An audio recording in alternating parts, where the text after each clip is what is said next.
So I got some samples, some chords, bass, some drums. Okay, so how am I going to make this a beat? Oh, no, wrong button. See? Oh, is this live? Oh, sorry. Hold on. Here we go. Welcome to Radio Dolby 89.6 FM. Man, sorry mate, I was kind of zoned out there. I didn't realise we're starting, man. Come on, let's go. If you're listening to us now, you gotta relax. If you're listening to us now, you gotta pour yourself a cup of tea. 'Cause tonight, you're with the Dolby Brothers. Tonight, you're with the Dolby Brothers. Tonight, you can relax with me and Brother Dolby. Yo. 'Cause we've got George Henderson dropping in to talk about his music. Nice, man. And it's going to talk about his talking about music as well. He's gonna what? Talking about music. And on the streets this week, we're going out because the weather is finally thawing and things are looking good. And the weather's so good, we're gonna go out to Dolby Mall. And we're going out to explore Dolby City yet again. We're actually going out to explore the mall. Check it out, guys.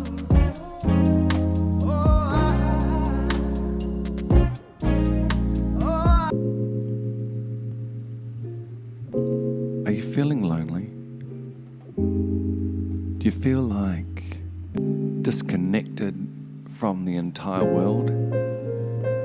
You want to engage with people and feel the heartbeat of the place that you live in and want to feel alive again? Well, if you do, the best way to deal with that is just come down to the Dolby City Mall and feel part of a vibrant and happy community that just loves to shop and integrate itself into the best things that Dolby City has to offer.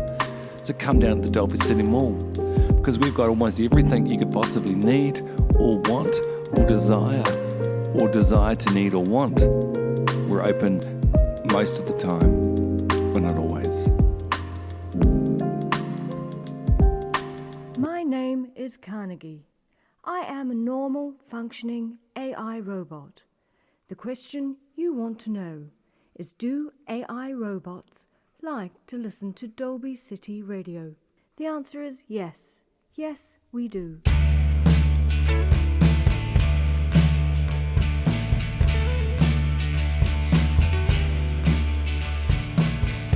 Who allowed the pop-up window? Page will not load. Resolving host, giving up the ghost. No problem solved.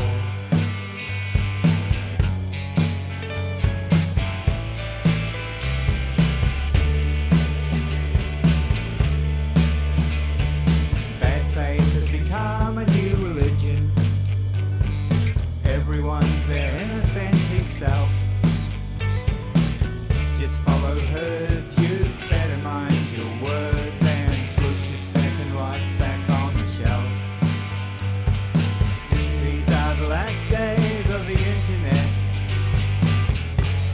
It's over now.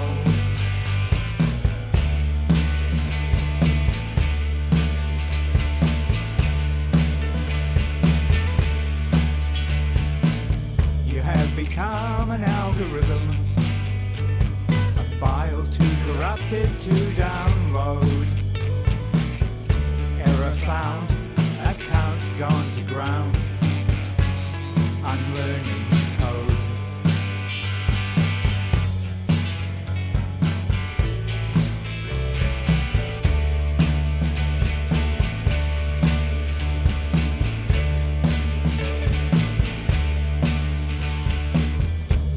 Away with the pixels.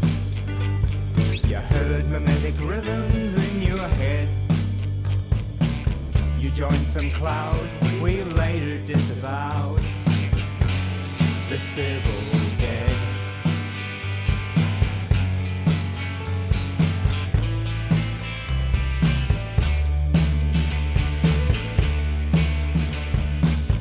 You should have crowdsourced your neurosis, where moral panic never sleeps. Surveillance state of pure exhausted hate. No problem solved. These are the last days of the internet. Don't get involved.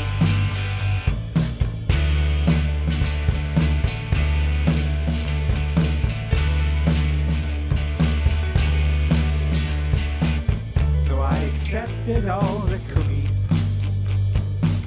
and then I sniffed the Ethernet. Page not found, just vultures on the ground. Control, Alt, forget.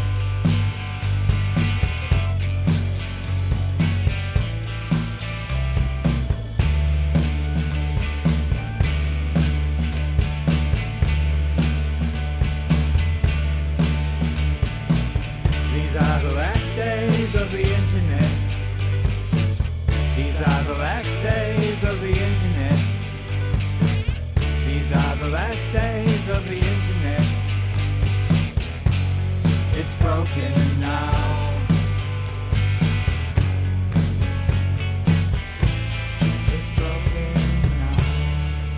That was the last days of the internet, and I have the unbelievable extreme pleasure of having George Henderson in the studio right here in Dolby City tonight.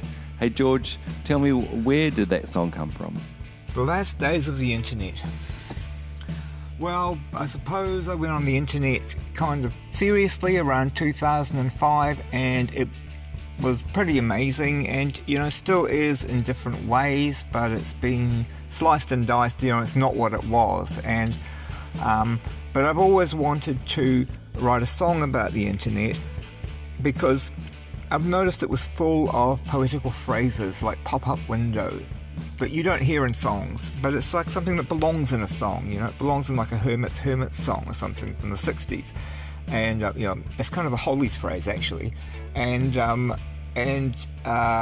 like resolving host and page not found and so on and so forth. And I always had this idea at the back of my head for a long time that I should write a song about the internet. I've written songs about reality shows, for example. I like kind of like just kind of getting into aspects of culture as a theme, and the internet, face it, is extremely important. And you look at how many songs are written about stupid political ideas, or how many songs are written about all sorts of trivia, and here we have this massive thing, massive newish thing, and there haven't been enough songs about it, and that certainly wasn't at the time that I wrote mine that I was aware of serious songs about it. So it was always on my mind I should do that. And one day I was noodling around on my Genbrio organ, and I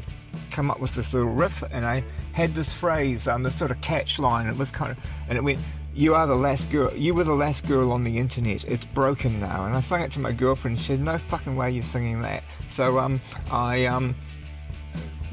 this is going to need more work, but there's still this idea of this kind of bigger song to be written about the internet. And there's a writer I really like.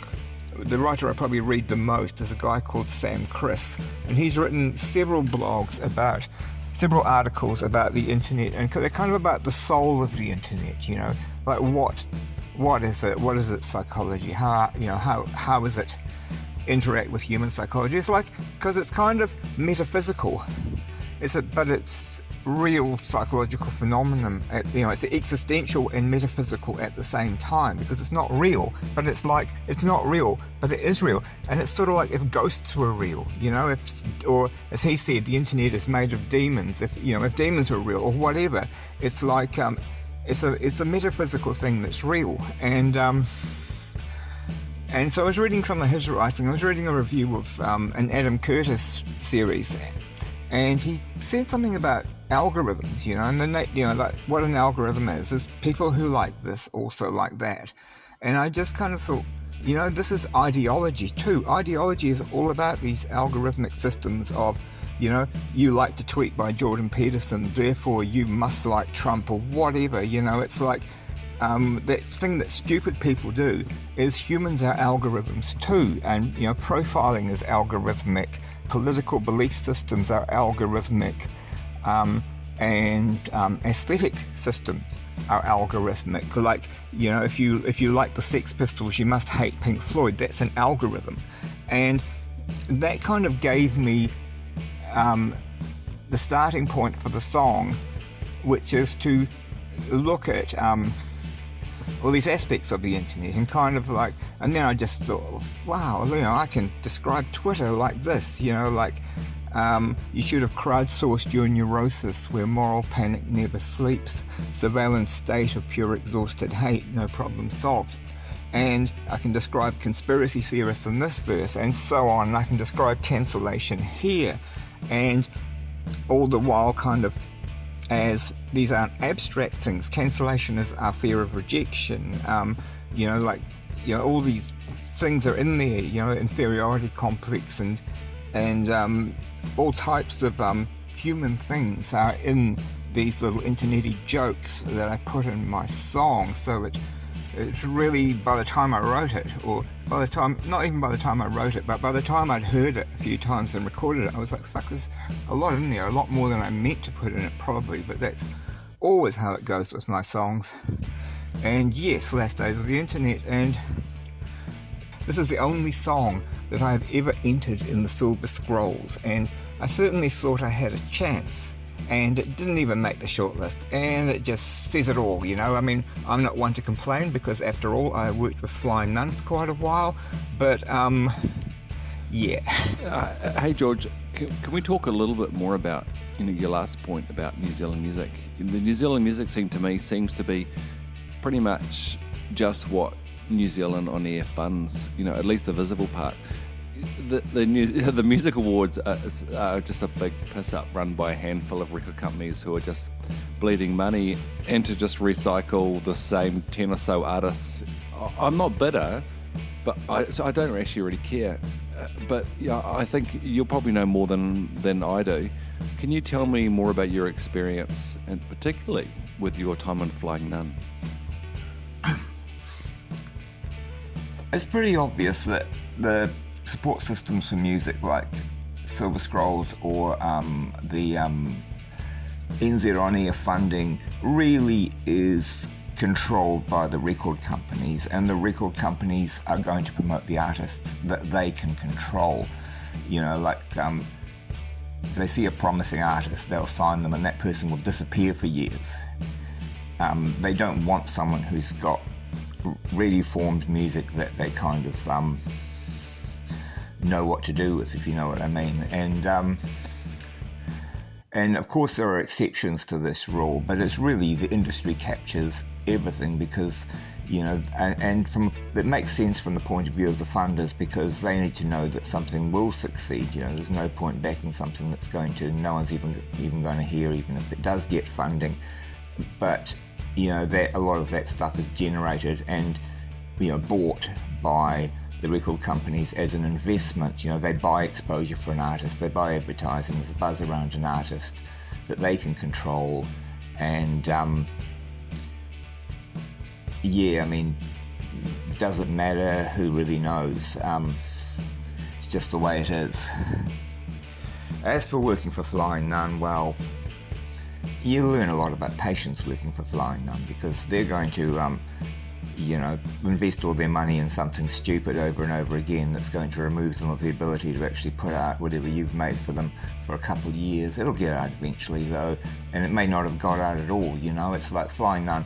I was so frustrated with them at the time, but of course I'm grateful to them now, because my music got around the world thanks to them, and it probably just would have stayed in my drawer without them.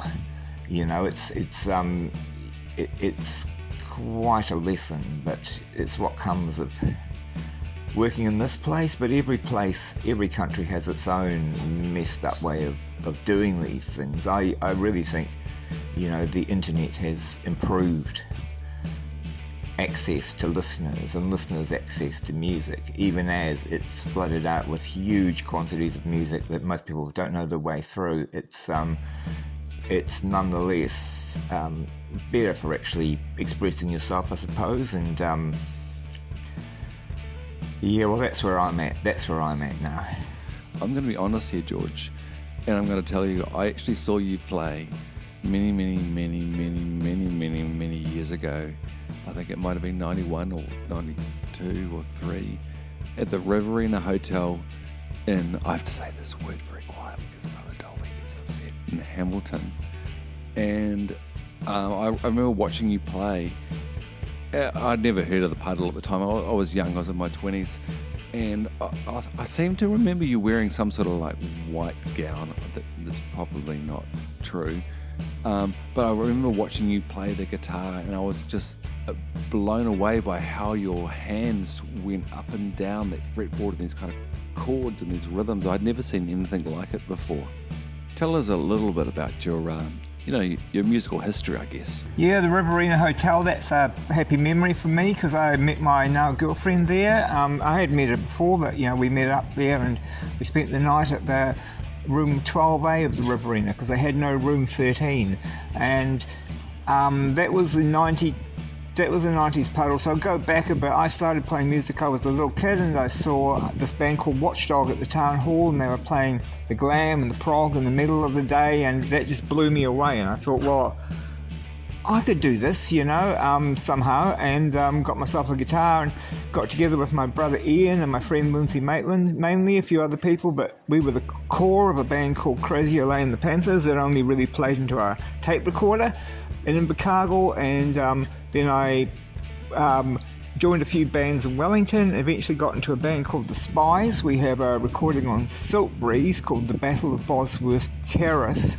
and that was criminal, and we got run out of town and we ran away to Christchurch, formed a band called the Ann Band, made another record there that was released a while ago on Space Case, and put out at the time a 12-inch 33 1/3 with a band called The Perfect Strangers, and anyway ran away from Christchurch and went to Dunedin, where I heard some local bands including the Chills, who were sounding a bit like, I can relate to this. So I thought, well, I'll start another band, and I started writing a whole lot of songs, got sort of prolific, formed a band called The Puddle with Ross Jackson and Leslie Paris, and with Peter Gutteridge and Norma O'Malley and a few others off and on, and then that sort of lasted more or less until the late 80s, and then in the early 90s I started another band with Vicky Wilkinson on bass, Norman Duffy on drums, and Richard Cotton on keyboards, and we probably did our most gigging then, and that's the band you would have seen at the Riverina. And then I also formed a band called Mink with Brian Spittle and a whole host of people who've gone on to great things, and then I had a bit of a break and started up the Puddle again. Ian got back to me, my brother Ian, and he's like, do you want to start the Puddle again? I've got a studio and that. So we did a wee bit of recording and put out some albums as the Puddle in the 2000s. Then I moved to Auckland with my girlfriend and started a band here called the New Existentialists, which is kind of my more hard-edged kind of freak beat approach to playing rock, and that's what I've done since then. And I've done a few home recordings, blah blah blah, and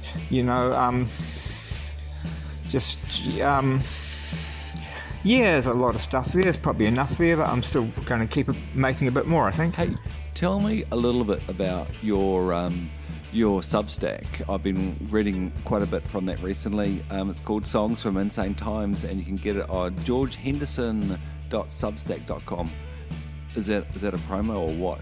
Hey, George, tell me a little bit how did you end up writing about music? Because your writing is incredible. Well, the story of how I came to write my blog and what it's about.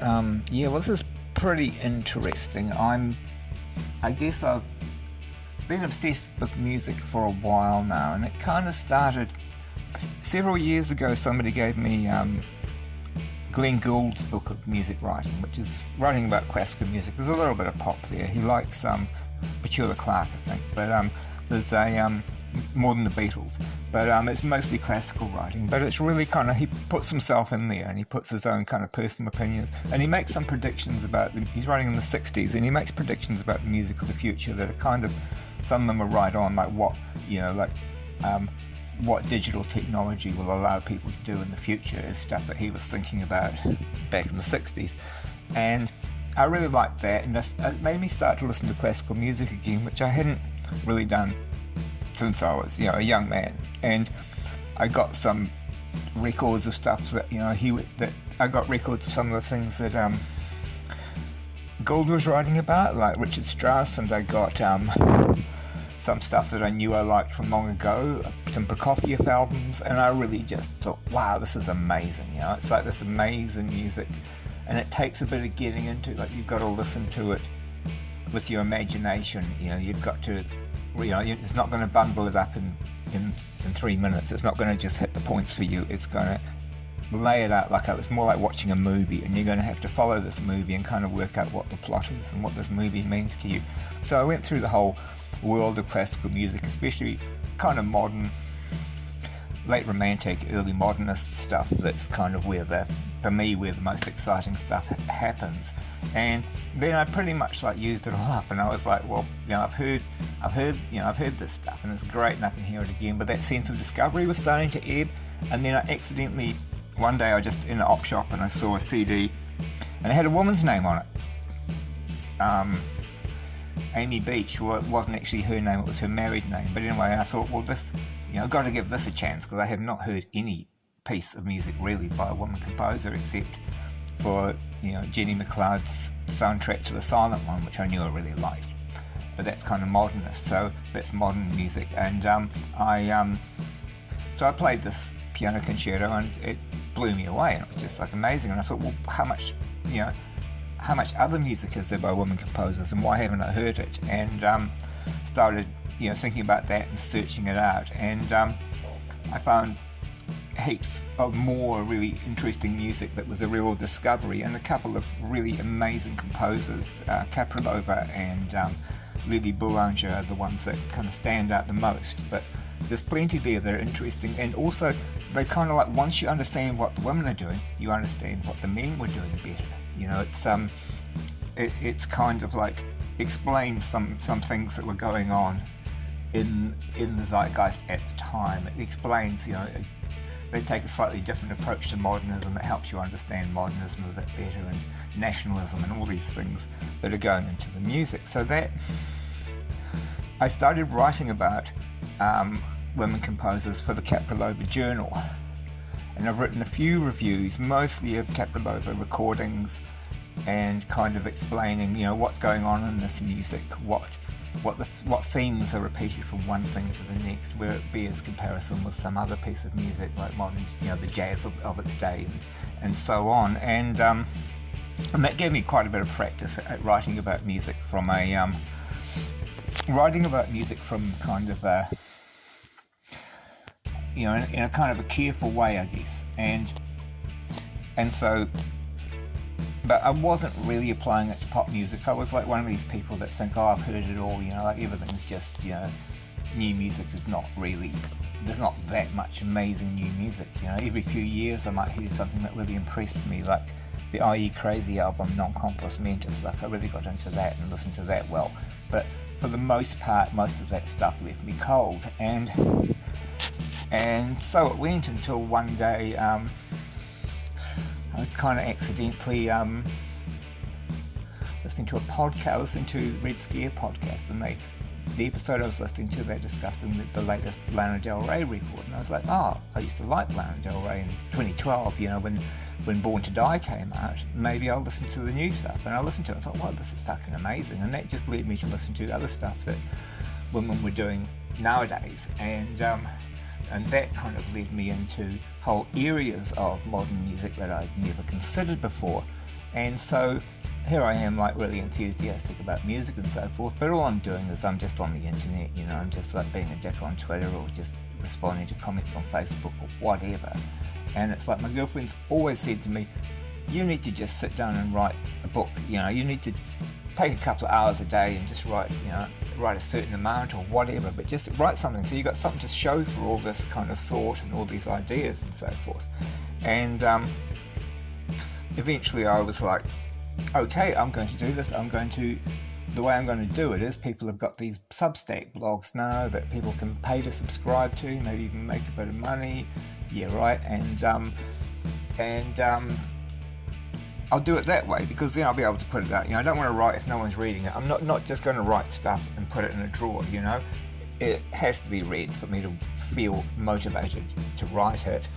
And so I started writing about music, and yeah, since I've done that, I've kind of like, I had some initial ideas about what, you know, I was going to discuss, and then that's kind of evolved over time as I've discussed stuff, as I've re-listened to stuff from the past, as I've listened to modern stuff and tried to write about it. It's made me think a lot more about the music, and it's made me kind of develop kind of new obsessions from the ones I originally have. And at the moment, one of the ideas that is most prominent is to me, which came out of writing about the fall, is the idea of futurity in music. Like, I'm always interested in the next thing and where the next thing came from, you know, going back into the past, like, you know, where did rock music come from? Like, what's the kind of critical aspects of creativity that make something new? And what are the things in the music of the past that point to the music of the future? Like, I really, really hate retro, you know, like the retro thing in music. You know, I am not waiting for anything to be reissued that I've already heard. I'm waiting for something to be issued that I haven't heard.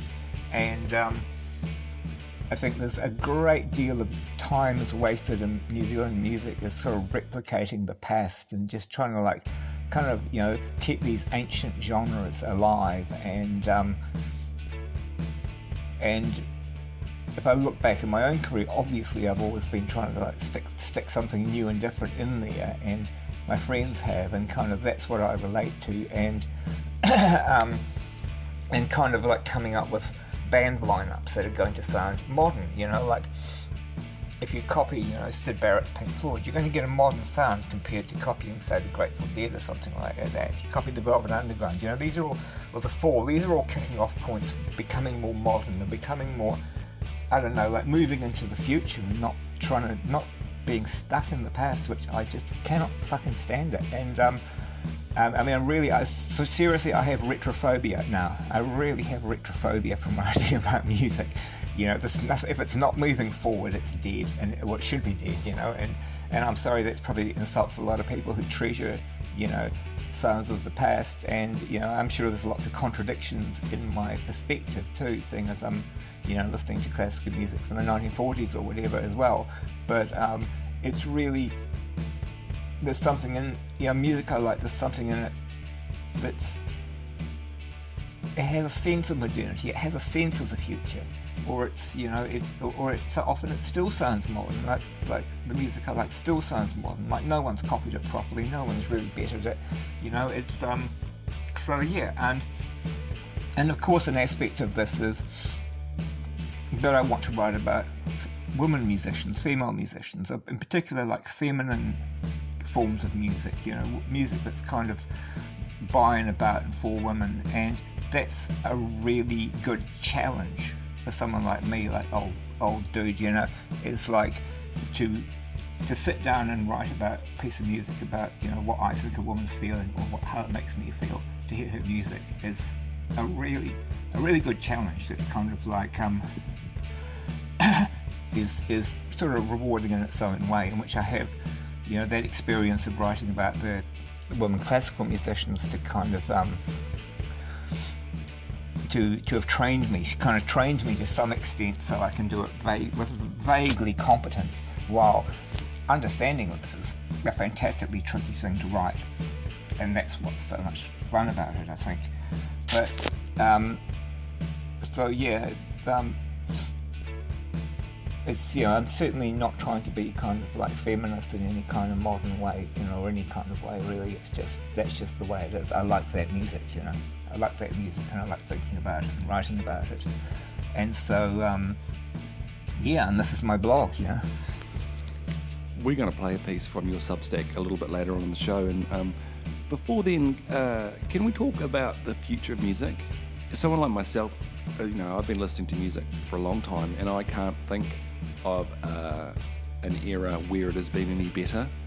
Like, if you want to start a band these days and you're really into, say, Led Zeppelin, you have them as a starting point, and if you've got a laptop and a microphone, you can replicate that to a pretty high standard now. Like, it's not groundbreaking or new, but I guess it's still relevant. And I was watching a documentary the other day on Chinese shoegazing music, and it's amazing, even though there's no history of shoegazing music or sort of live rock music, I guess, in China up until very, very recently. Music these days, you don't really need a record company, although it's nice, I guess. You can just record something, upload it to SoundCloud, Bandcamp, Spotify, whatever. But then the hard work begins, I guess. But it seems to me to be a golden age of music, which is more accessible and I guess more open and democratic. But that's my opinion anyway. You might disagree. I guess what I'm asking is, how do you see the future of music? I totally hear what you're saying about the future of music, like how easy it is to kind of study a sound, a band's sound, or a genre, and replicate that. And I really think that's great. I think that's one of the major changes, is that people aren't trapped in genres anymore, that they can just drop a genre in on the chorus of a song if it suits the chorus, if it suits kind of what's being expressed in that chorus. And you see, the genre of a music or the kind of the reference, and these references, like, they're not like in my day where you'd spend all your time trying to copy the Velvet Underground or the Fall or whatever, or Joy Division, and that was a band's reference point. It's more like almost like dropping an emoji into a conversation. It's just saying, like, this is my mood, it's Led Zepp. This is my mood, it's metal or whatever. It's and I like that. It's almost like and I think that's the future, is not being so genre bound and being, but kind of knowing what these genres are and using them, but like I say, using them in this way that's kind of, it's not umbilical anymore the way it used to be. It's like you take it off the shelf, this thing that you appreciate in your own particular way, and you drop it in, and maybe oldsters like us won't even recognize it, but maybe younger people, because they've only heard these kind of emoticon versions of things, recognize them easily. And it's a language, it's kind of a language of genre reference, and genre, like, it kind of allows you to express a different range of feelings, because every genre has its own kind of vocabulary that's associated with it. I mean, the obvious one is metal, which is a kind of like a vocabulary of the shadow self. And if you are only a metal band, all you ever do is express that, and that is a bit limited to me and a bit boring. But if you have that, in your lexicon, as it were, and you can go to that dark side when you need to, then that sort of thing is the future. It opens up lyric writing into a much more kind of something much more literate, I suppose. Even if it's being done at kind of like the low art end, it's still more literate and more kind of got more different forms of expression in it. And as for sound, it's just makes for things being fascinating and intriguing, of course. Now the other another change is technology. Technology changes everything, and this is the history of rock music. Like when you got a fuzz pedal, everything changed. When you got the wah-wah, everything changed. The electric guitar, everything changed. The synth, everything changed. And we're at a stage now where there's like 3 technologies that are being used widely that change the way we hear music, and I think change the way, if you know them, it changes the way you hear all music, like the music of the past as well. Kind of gives it this extra depth. And one is the bass synth. So now we have bass tones that can go deeper than a bass guitar, and that it can be sustained and modulated so that you could just play one note in a bar. You know, you only have to hit it once in a bar and you've got the full force of the bass there. This is more like the bowed double bass section in an orchestra. And so that changes rhythm, it changes the way a vocal bounces off the rhythm, and so on. And of course, being a synth, it's full of different colours.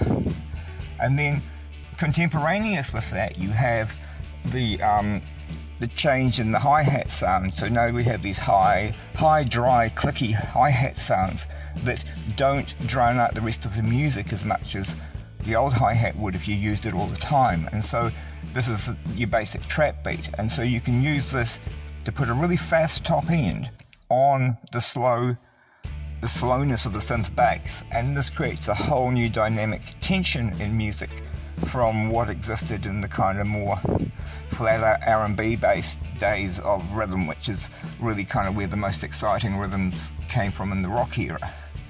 And so you end up with something that's kind of rocks but isn't rock.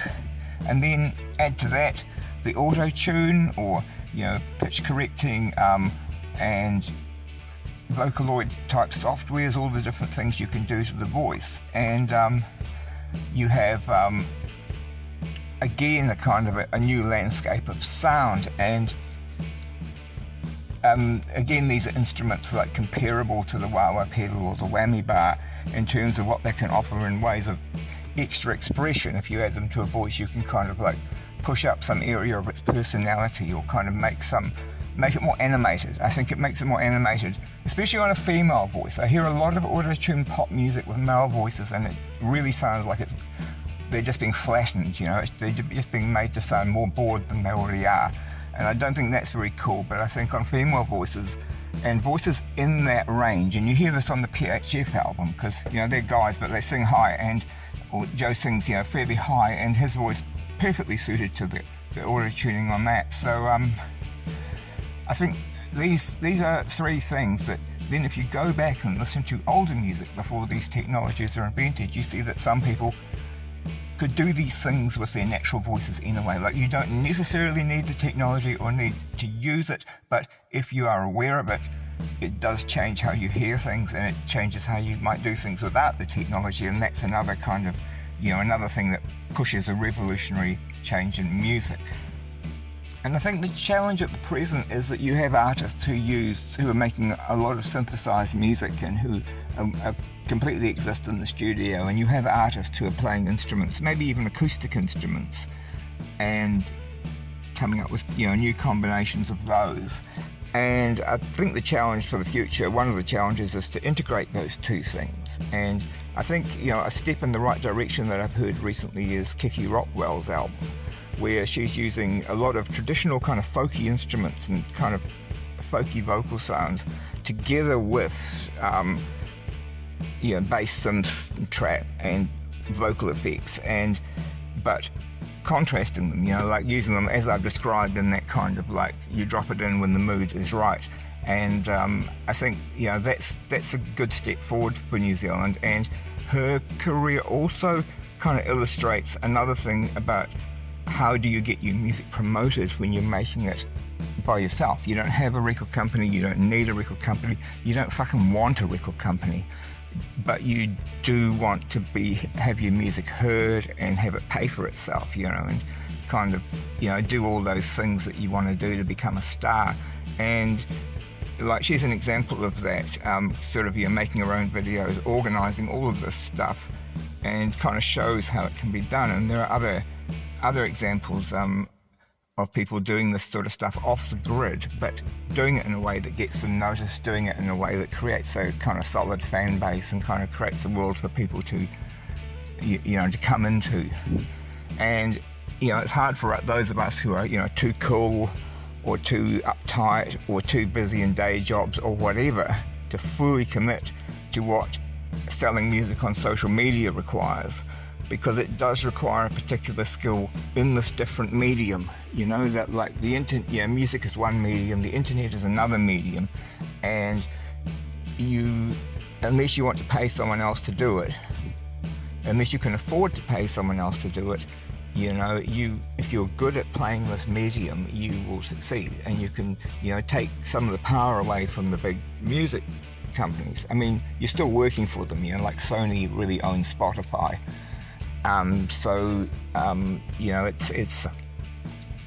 But you can at least not have someone telling you what to do, not have someone saying in your ear, oh, you should make another album like your first album or something like that. You should forget about that line of development. Like artists today are free to follow their own, their own artistic conscience. So to sum up, I'm optimistic about, the future of the kind of music that I like, which is kind of like rock that's kind of rough around the edges, and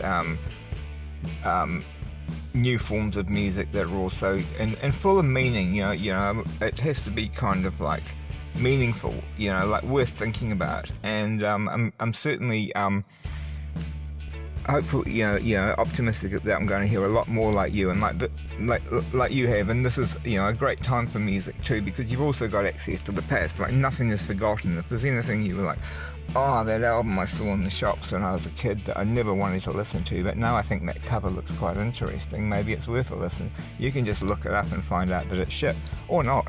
And this is like an amazing thing. Like, there is no kind of forgotten past. And but what I'm not confident about is the media really kind of being ever allowing the underground to break, I guess, until it's all kind of done and dusted, and it's, become, the facts have become the legend, or whatever that line is.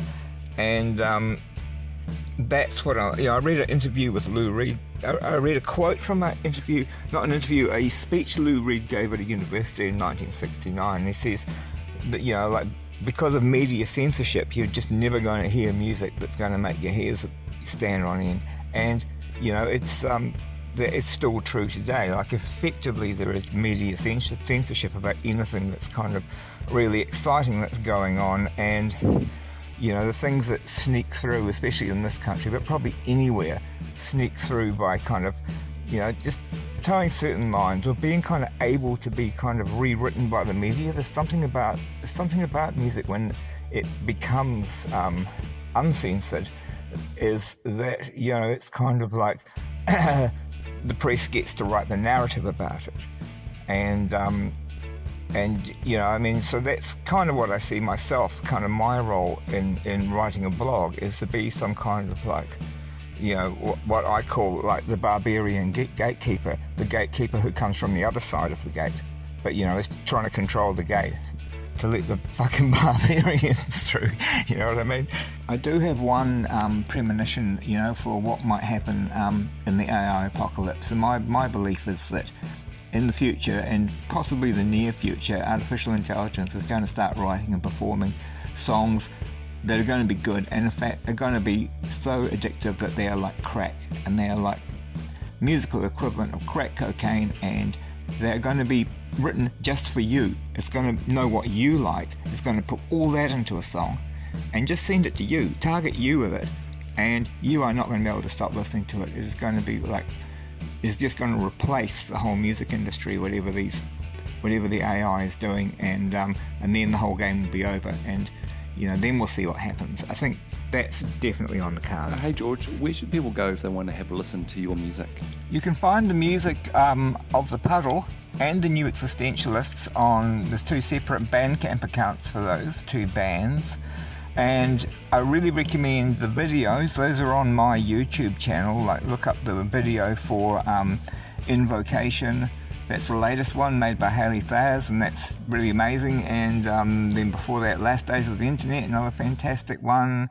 And some Puddle videos are on my channel. And also, if you want to stream our music, most of it's on YouTube Music, or on Spotify, where I've playlisted it, because some of my solo stuff is mixed up with the New Existentialists, because I just use a free DistroKid account. So I've made playlists to separate those, and And also Mink, the band I was in the 90s, is on the, they have a Bandcamp page, so there's 2 Mink albums, the band that I had with Brian Spittles and a whole lot of other talented people in Dunedin. That's worth checking out as well. And is that everything? I don't know, but just, yeah, watch the videos, watch the Invocation video, because that's the last thing that we did, and I'm really, really proud of that. George, it's been an absolute pleasure and an honour to have you here in the studio with us this evening. We're going to go out with a song called Mysteries of the Worm. Can you tell us a little bit about that song before we play it? Mysteries of the Worm. I actually wrote this song around 1982, 1983 in Dunedin, and it's just a bunch of esoteric shit, and it meant something to me at the time. And but the Puddle played it in our career, early 1984, and it never really worked. It never really kind of gelled rhythmically, so it didn't stay on the Puddle set for long. I always thought of it as this unfinished song with potential, and when the New Existentialists were recording our first album, Poetry is Theft, at Frisbee Studios in about 2014, 2015, I thought of it then, and I thought of it like, it will sound different with this band, and I played it with the New Existential and it just fitted, and it just like, I didn't even have to do anything to it except maybe be a bit decisive about where the chord changes, timing of chord changes or things, but structure a tiny bit, but I really didn't have to do much, and I had this great song, and it kind of made sense to me on a whole different level of understanding the lyric that I'd written out of kind of, my attempt to be mystical in 1983, and in 2014 it came across as more about kind of what was happening in the culture on the internet at that time, and it's one of those songs that sort of continues to be relevant, like I do it again today, and it's got some whole new meaning, so I like that. And yeah, it's kind of like, the riff is a wee bit, it's a Who riff, or I'm trying to go for kind of a Who riff effect. I think that's the kind of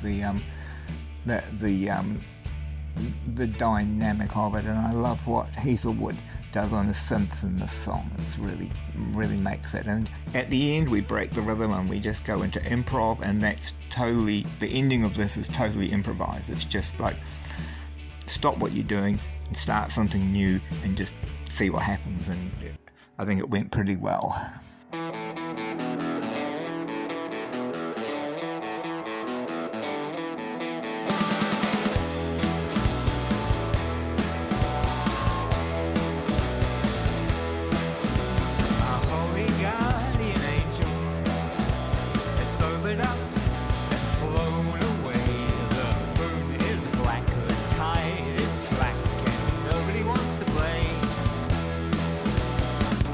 Early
Can you feel it?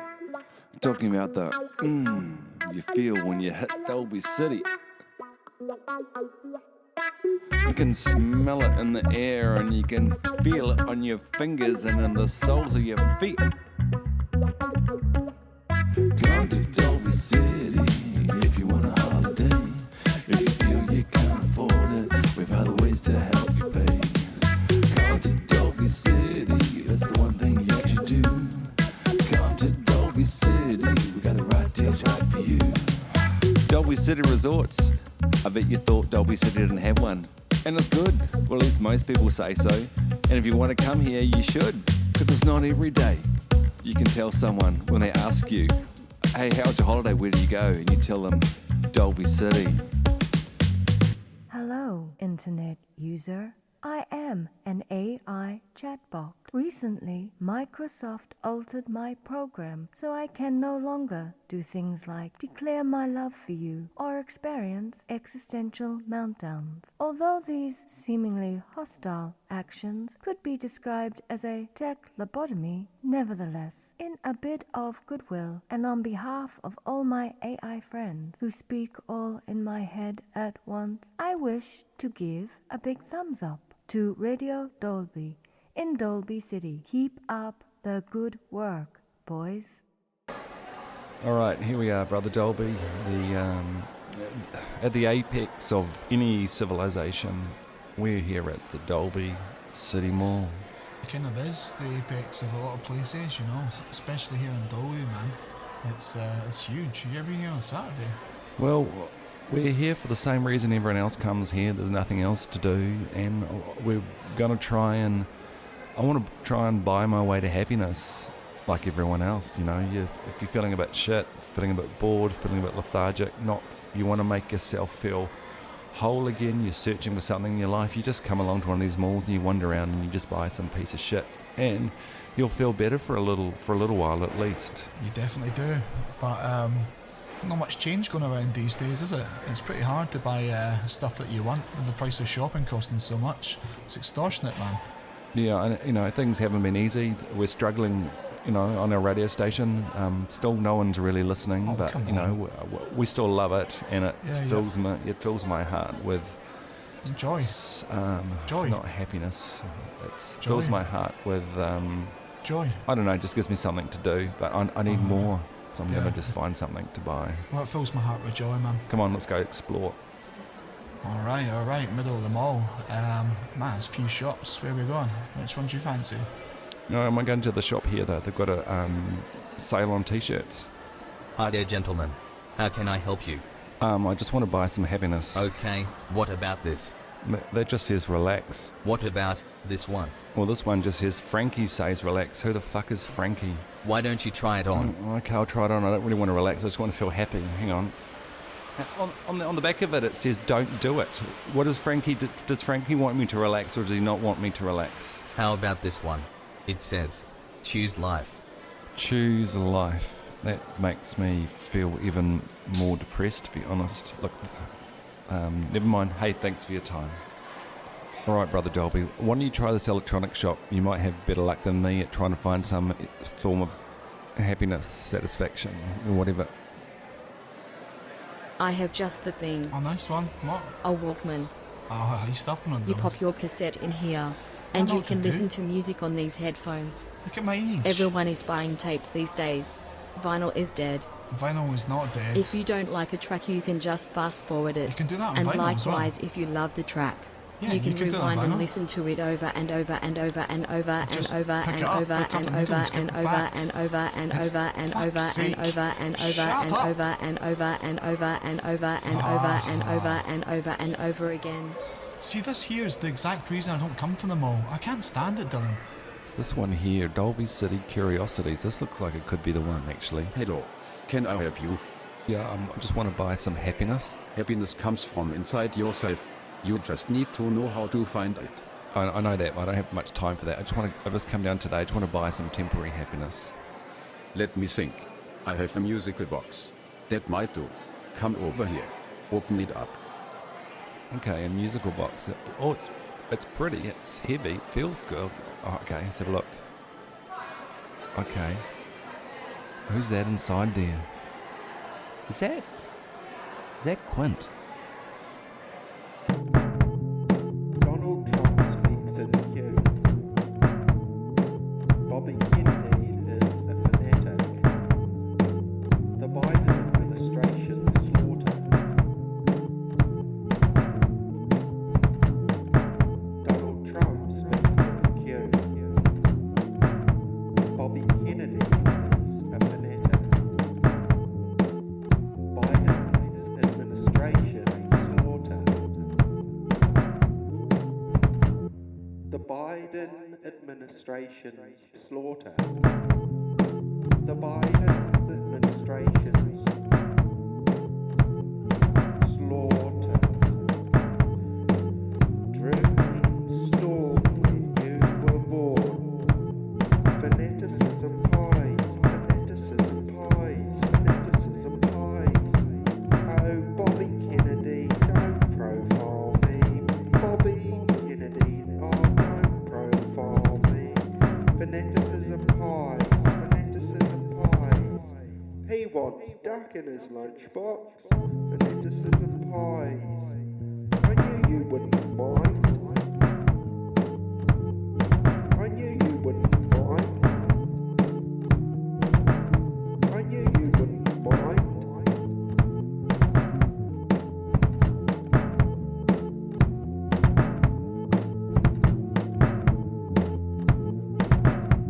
Fanaticism pies. It's too late for a revolution.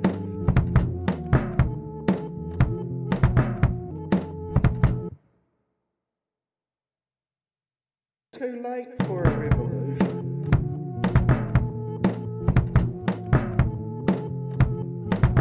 Too late for a revolution. Donald Trump speaks in Q. Bobby Kennedy is a fanatic. The Biden administration's slaughter.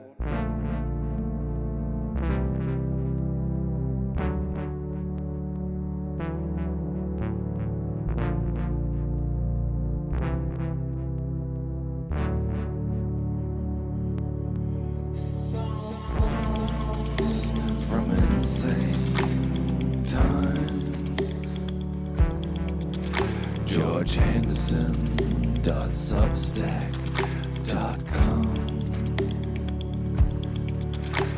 Songs from insane times.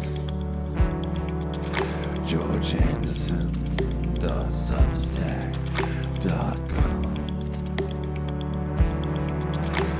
Songs from insane times.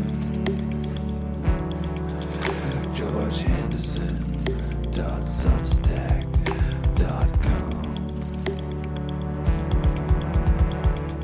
So I'm George Henderson. You may remember me from bands such as The Puddle or Mink or Spies and the Am Band, or my new outfit, The New Existentialists. I've been doing cool shit in Auckland for 10 years or more, but what I want to really tell you about is my blog, because I have a blog on Substack where I write about music, and I just write about music that I find meaningful, whatever genre it is, whatever time period it is. And I guess one of the themes of this is that I like stuff that sounds futuristic or that was futuristic in its day, and that's like one of the things I find meaningful. And when I don't find like retro things that interesting, I'm not going to write about reissues or anything like that. And you know, fuck you for caring about that shit, really. So here we go. I'm just going to like read from one I wrote about New Zealand music. So first of all, I had a little go at Tom Scott, because I found Trees a bit disappointing, but then later on in a later blog I did sort of like get warm to it and rave about it. So I'm going to like just leave that and skip over that, and I'm going to go to a guy called Kikilla, who is a trapper rapper from somewhere down South Auckland way, and fuck all about him, but I just come across it and it just sounds like like proper trap music from America or something. So I'm going to read that bit about Kikilla's solo work, more introspective and existential, with sadder, equally beautiful backings. When it rains it pours is quite literally existential. He's telling us his reasons for hanging on to this life, and is sharing his escapes, weed and Hennessy, a drink that turns up in thousands of trap songs. You could call that a cliche, but to me it feels like the fulfillment of a ritual, a link to those who went before. Trap at its best, the fancy funeral drumming, the easy but inverted so not so obvious changes, the sing-song auto-tune chorus and the bass that gives under its own weight, whatever the lyrics are doing to you, empathically feels your pain and pours the balm of radical acceptance over it, making it the music of our zeitgeist, the soundtrack to our existential limitations of work, area code, class, addictions, internet hate, media manipulation, climate change and the other apocalyptic riders, mental health, mortality. This aspect of trap music gives it its manifold other pleasures a mask of the Red Death quality that feels right for 2023. Here follow the top 3 New Zealand 2022 albums as I heard them, the few that have stood playing over and over again in our house and car. I've always been relatively cold to the merits of Aldous Harding's music prior to Warm Chris, apart from The Barrel, and that hasn't really changed, but I fell in love with this album the first time I heard a song from it, probably Passion Babe. It's a record that radiates happiness and cleverness in a kind of musical and linguistic wonderland, and its smoothly twisted idiom reminds me of the melodic, playful end of British 60s folk. Records like 1,000 Spirits or The Veils of the Young Men. I'm not sure I got the number right in that because I'm just reading a draft here. And Come Out Fighting Genghis Smith, as well as Neil Innes's arrangements for the Bonzo Dog Band. Aldous Harding's singing is amusingly varied, often a pleasure, always interesting, and a series of vocal character impressions lead us across the lazily erotic fever with its slowed snare, the aching fragility of the title track, the skipping, Latin-esque syncopations of Dawn, the sly mockery of TikTok, the varied delight that's every track on Warm Chris. Aldous is on record as saying that she wants her lyrics to stay as obscure as Neil Young's, and maybe they are, but she seems to express every emotion and many passing thoughts even so, and I think they would stand up in a court of law. I know that this is music approved by the managerial class for its own consumption in a way that very little else I want to listen to is, but it's good. PHF are one of the acts the children used to play when they asked us to pass them the aux, and I'd like it and ask what it was and get told PHF, maybe 20 times for the same song. A well-written lo-fi thing, but nowhere near as impressive or distinctive as Purest Hell. First heard at random on BFM, I was attracted to this album by its production. Finally, a local record that sounds fully cosmopolitan from someone who knows how to use up-to-date rhythm and vocal effects. But I wasn't prepared for how much emotion there is, how well the songs and their sounds convey the anguish and sweetness of remembrance. Purest Hell is dedicated to Reuben Winter, who died in 2020, and what for me perfects it as an act of remembrance is Joe Locke's decision to swathe these sorrowful, upset rock songs in bubbly, candy-coloured synth patterns. To soften or demonise, for this is Purest Hell and nor why we out of it, his voice with auto-tune effects, and throw in abruptly skittering double-speed drums like the rapid cycling of a breaking heart, all of which reminds me of the Japanese Gothic style of hyperpop balladry, best exemplified by producer-singer Asaki, e.g. I Love Me. It's a sound that's a perfect setting for Purest Hell's themes of grief and remembered joy, like a Japanese movie reminding us there's nothing sadder than a beautiful ghost. The obvious highlights are Skincare and Sabbath Shirt, both featuring Fantasy Lovers guest vocalists, but there are many other songs to treasure, and even the scarring instrumented Beta Cell is very much the right thing, dropped in the right place. Nor does the writing. Strong and often slinky musical structures reminiscent of Good Shirt, if anything local, really depend on that magical production. I've heard Skincare played live on an acoustic guitar, and it's the same beautiful lament. The digital deconstructions of natural and synthetic timbres on Purest Hell and other great 2022 albums from Jockstrap's I Love You Jennifer B to Rosalia's Motomami remind me of that Sigmund Freud saying, we fetishize what we can no longer take for granted, which already explains so much else. The sounds of fluff on the needle, tape wobble, surface noise, bass speaker blowout, CD skip, whatever it is that happens to the wait music on call lines. These unwanted defects of analogue recording and playback have now been replicated selectively as objects of beauty by all the best producers in the most advanced studios to entrance their listeners, including kids too young to have known their dispiriting originals. Which is modern wizardry and bass element alchemy, and not to be sneezed at. But it can be done equally well on the cheap, and this is what Dunedin's Jeremy Cosmo Potts, from bands like Rackets and Coyote, supplies under the name Frog Power with chicken necks for rope. Potts is a talented cartoonist and his songs have a comic book energy. Their point of view reminds me of The Who's Substitute and I'm a Boy, and his life on record is that of the immature rock and roll outlaw. Yet when Cosmo cuts out a guitar solo, his choice of notes makes me green with envy. There's no missing the top drawer musicianship when it peeps out from under the rubble. Should Have Stayed Home, which rocks like a bobblehead dog in the rear window of a ute going the ton down a loose metal road, tells a day-in-the-life story of a chap who can't leave the house without being cancelled or accosted, including a hilarious freestyle representative interaction. Chicken Necks is overflowing with what we used to call an attitude, the sort of rock and roll attitude that everyone here pretends to have, but none of us, bar a chosen sacrificial few, can really afford. Least of all Frog Power, who compensates for a lack of major label backing by overproducing Chicken Necks on a shoestring budget. Like, I don't know if that's a bootleg or a tune program, or the bit of toilet paper and a kazoo that I'm hearing, but it's perfect for the tuneful hooks on this raw and rugged rock, in the same way that PHF's treatments are for their thing, and it has much the same effect of pushing up the energy and embodying the pain, because Chicken Necks, like Purest Hell, involved its author enduring the loss of a loved one. In this case, the recent loss of Cosmo's younger brother and Coyote partner in crime, Louie. The album opens with the catchy, defiant Tears in the Night, in which I can't think straight, my head's all twisted up like a pretzel. Defiant humour, wistful surrealism, and the Dadaist threat of cultural vandalism are his medicine. My eyes roll to the back of my head whenever I hear that some young New Zealand academic has recorded another respectful dissertation on their parents' or grandparents' record collection. I've heard that shit, you know I love it too, but it's 2023 and I need to hear music by orphans and dropouts, musicians obsessed by internet novelties or the dodgy music of their early teens. In the case of the 30-something Cosmo, this latter is going to be nu metal, rap metal, shock rock and lo-fi hip-hop, all that good Woodstock 99 shit.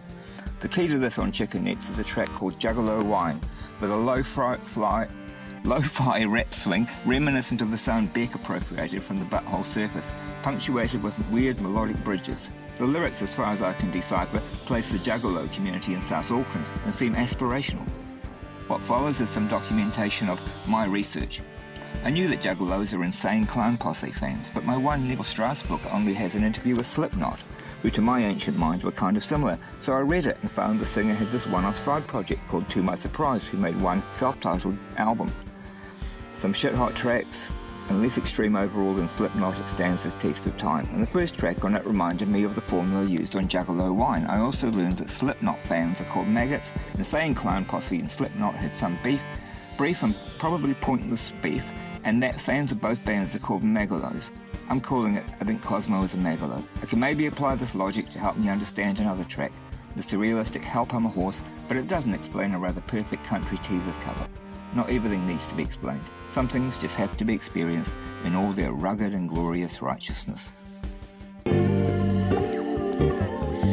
Thanks for joining us this evening at Radio Dolby 89.6 FM.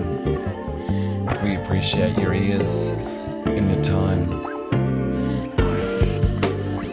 Thanks to Shona.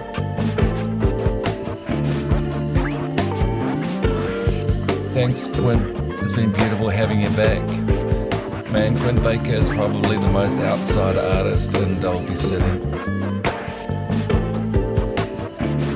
And a massive thanks to George Henderson, a musical and literary giant.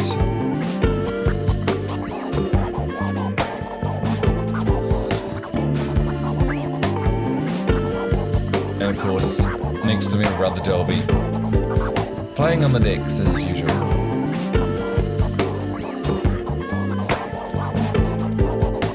Also thanks to Jay. We worked on a song this week together, and the song's called, it's called Thanks Jade. That's Song of the Week. Hopefully you can join us next week where we've got the, words can't describe, we've got Terry Shaw on the show. He is amazing. Anyway, catch you next week maybe. Here it is. Thanks, Jade.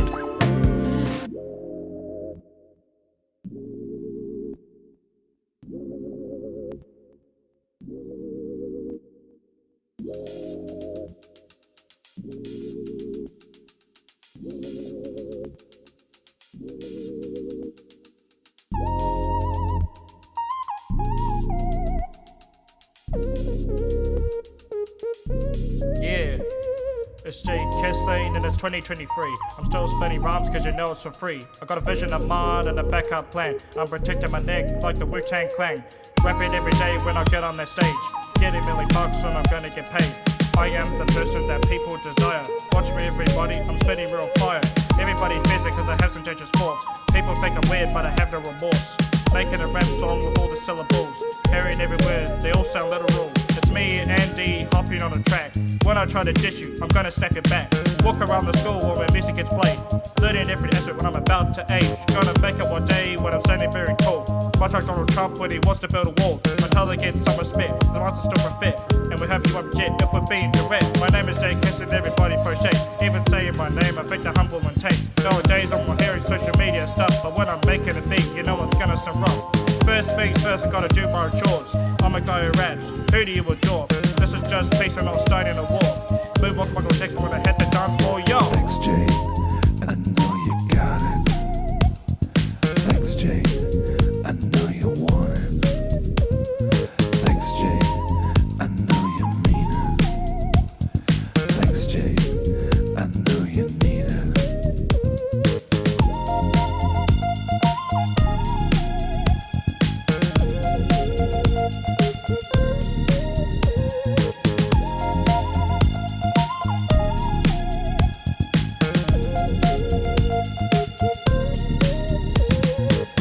In the city where dreams are made, there's a legend, a king of rap, they say.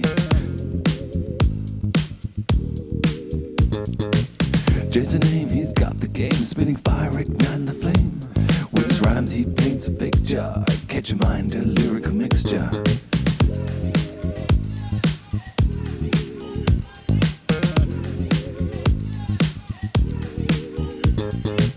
Jay's the king of rap's got the flow, his words cut through like the way to go. From the streets to the top, he's on a roll. He's the king of rap, let the story unfold. Thanks, Jay, I know you got it.